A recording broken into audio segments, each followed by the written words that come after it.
Nauli ya BRT mabasi yaendayo haraka yaliridhiwa kuwa shilingi 1000 kwa tangazo la serikali la tarehe 29 mwezi Agosti mwaka 2025.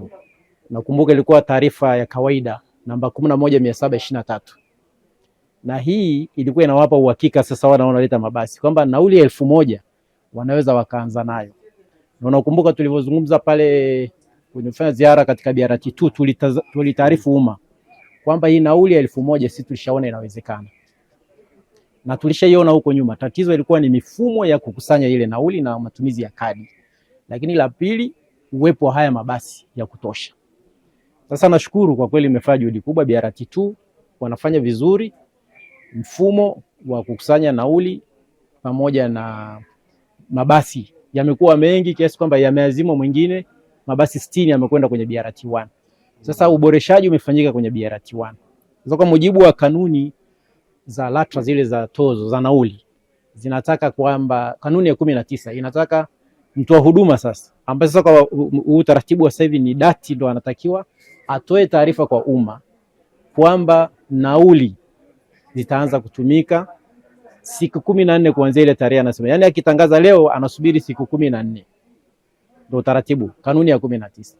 Na unatangaza kwenye magazeti yanayosomwa kwa wingi au yanatangazwa kwenye redio inasikilizwa kwa masafa mengi au television inaruhusiwa kote.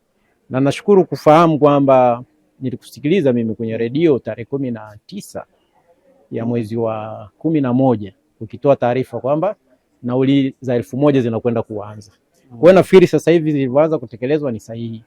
Umma tu umezoea kwamba LATRA ndo watangaze, lakini sisi tuliridhia na ilishatoka kwenye gazeti la serikali. Hizi nauli tunasema za mpito, ni nauli za mpito, zilitangazwa tarehe 29 mwezi Agosti mwaka 2025. Haihusiani na matukio ya tarehe 29 Oktoba. Ilikuwa tarehe 29 kwa 29 Oktoba ni matukio ambayo yameleta uharibifu wa miundombinu. Nauli hizi zilitangazwa tarehe 29 mwezi wa 8 kwamba ni nauli za mpito.